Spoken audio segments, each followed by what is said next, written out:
sorry, I didn't see you there. I was just listening to my favorite song.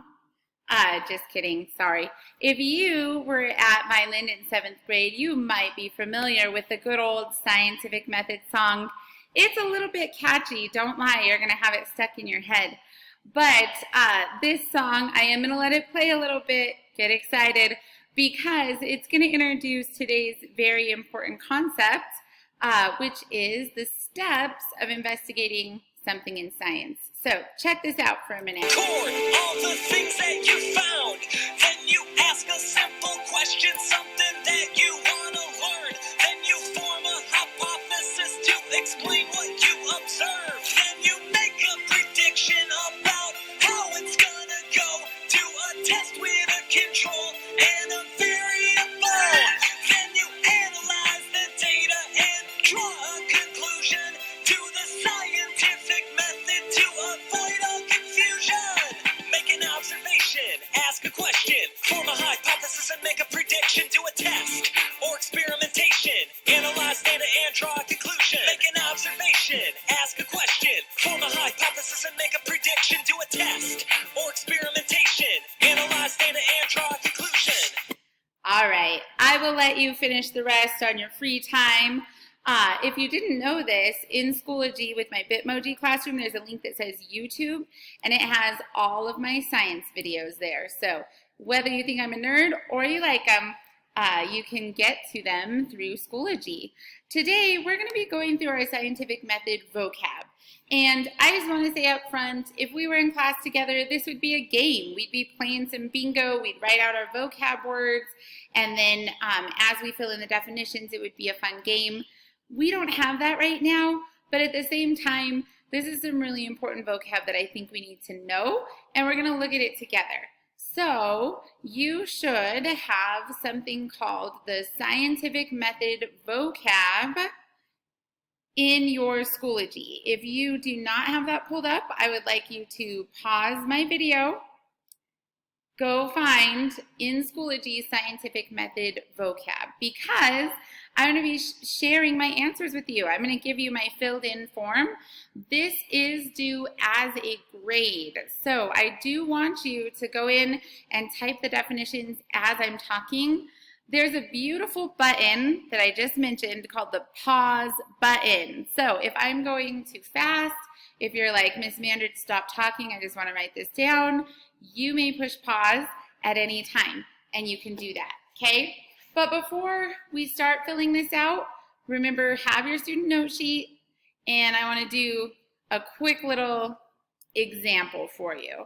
So this is me. I've been sitting at my computer all day. Oh my goodness, online learning, it hurts my head. I can't look at my screen anymore. And all of a sudden, let's say I get this massive headache, okay? Real life situation, the struggle is real. I've been staring at my computer too long, and now I have a headache. So, as a scientist, I observe that, and I try to decide how I'm going to get rid of this headache. What is the best way, the best method, the best medicine to quickly get rid of a headache? Okay? So then I start thinking of some possible things. Okay, what is the effect of taking Advil on getting rid of my headache? Probably pretty good. What is the effect of drinking a bunch of water on getting rid of my headache? What is the effect of turning off my learning for 10 minutes, taking a walk around the block, and then coming back? Notice I said 10 minutes, not 4 hours. Okay, but what's the effect of taking a break on will my headache go away? So something just as simple as having a headache can lead to the scientific method, or this thought process that I'm going to make an observation, that I'm going to ask myself a question, and then I'm going to test it out to see if it works.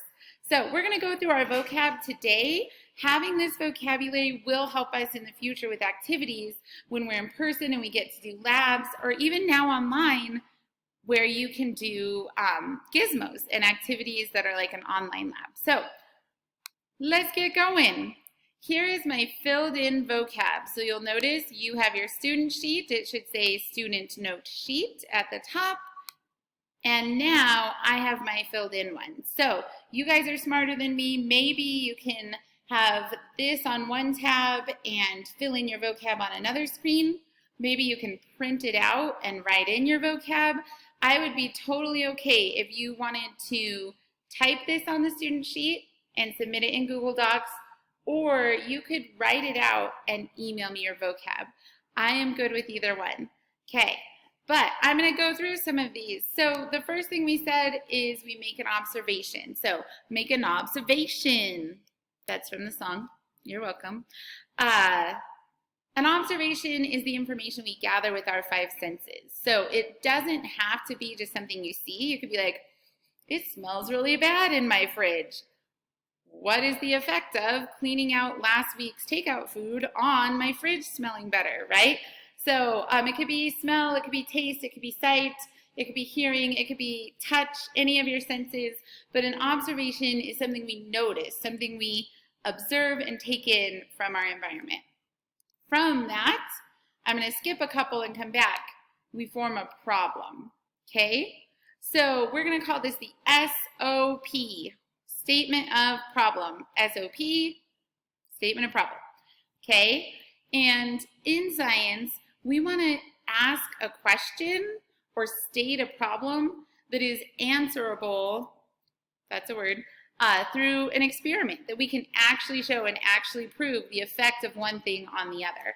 So with the problem, stating the problem that we're going to explore.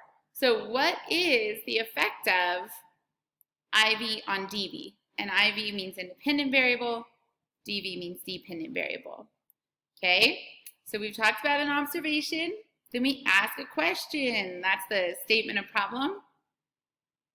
Then we need to decide, how can I actually do an experiment that's going to help me be able to answer that question, what is the effect of independent on dependent variables? So I am going to decide what I can change. Okay, I can do this, and that's the IV. So the independent variable is just that. It's the thing that I vary or change from trial to trial in my experiment. Okay, if you want to think of it in an experiment as cause and effect, the independent variable is the cause. So I can change the independent variable, or it's the thing that does change from trial to trial. So if I have a headache, my independent variable could be taking Advil, it could be going for a walk, it could be drinking some water, it could be taking a nap. Should I change all of those at once? Heck no, because if I do all of them, how do I know which one had an effect? So in a good experiment, we want to choose one independent variable, okay? The next one we're going to look at is the dependent variable. So why change something unless you want to see if it has an effect, right? So here's your next definition. The dependent variable depends on the IV. So it depends on what I change. Okay, it's observed as a result of changing the IV. So again, with the cause and effect, the DV is the effect. So if I take Advil, that's my IV, then my headache will go away. Whether my headache goes away, that's the dependent variable.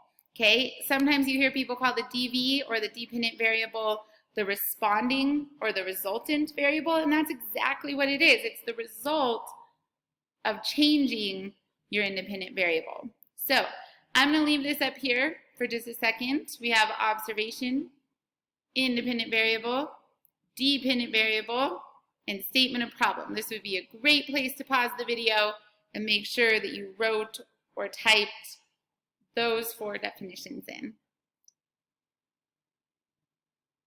Okay, we do have 3 more that we're going to do, so if you paused me, welcome back. Okay, let's quickly talk about these last 3. So we said that I observe something going on, and then I form a problem. I state what the problem is. So what is the effect of drinking a gallon of water on my headache going away? Or other science experiments, what is the effect of the amount of sunlight on how much the plants will grow? What is the effect of giving 8th graders candy on how much they like Miss Mandarich? Okay, there's any experiment that we could do, but we've asked a question, which is our statement of problem. The hypothesis is what I think the answer is going to be, okay? So if I give students chocolate, then I will be their favorite teacher because 8th graders love chocolate, okay? I'm just being silly. But a hypothesis is an if, then, because statement. And it's what you think the relationship between the IV and the DV will be, okay? So we want to know if this is the cause, what is the effect? And then we want some science behind it, and that's where the because comes in. We're going to take our background knowledge, or we're going to research the topic so that we can give a supporting reason why we think that's going to happen. So people say it's an educated guess. The educated part is the because. It's a logical guess of what's going to happen, or a prediction. So hypothesis, you should write or type if, then, because, and it's what the relationship between the IV and the DV. If I change this, then this is going to happen because science, okay?